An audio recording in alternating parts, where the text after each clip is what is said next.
The 19th Amendment to the Constitution, the Equal Pay Act, Title IX of the Higher Education Act.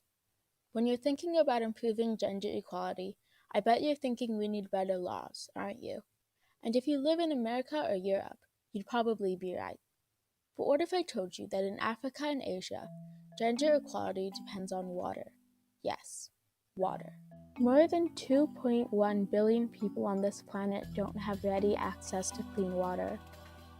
Wide-scale desertification from climate change, pollution from industry waste, mining, fertilizers, pesticides, and sewage, and privatization for bulk water exports have meant fewer natural water resources for local populations.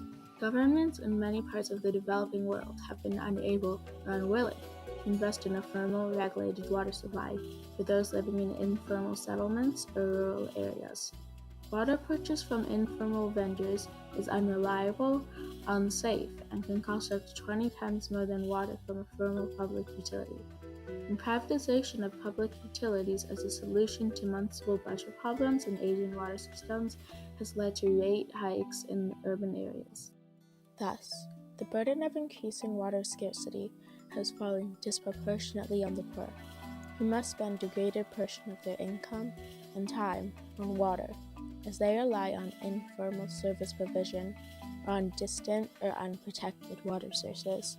Women and girls bear the brunt of this injustice, since they bear the primary responsibility for domestic tasks based on assigned gender roles. For example, in sub-Saharan Africa, 71% of the burden of collecting water falls on women. As a consequence, they have to carry heavy drums or jars of up to 5 gallons to fetch clean drinking water for their families. It is not only the harsh, long walks under a blistering sun or on unsafe roads averaging 3 miles.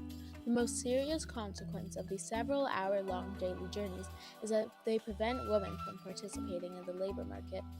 For example, in Africa, a total of 40 billion hours is wasted every year on this chore. Should this happen in Spain, the country would be bankrupt, as the figure exceeds the working hours of the entire working population each year. The girls that accompany their mothers in the transport of water miss school, leading to a vicious cycle that helps explain why a third of developing countries have yet to reach gender equality in primary education. And women are more vulnerable to water-related diseases during pregnancy and menstruation. Water is a mirror of our society. When I stare into a pool of water, I see women again, bearing the biggest injustices of the world. From my female ancestors who weren't allowed to vote, to my female relatives in Sri Lanka who can't work or go to school, all because of water.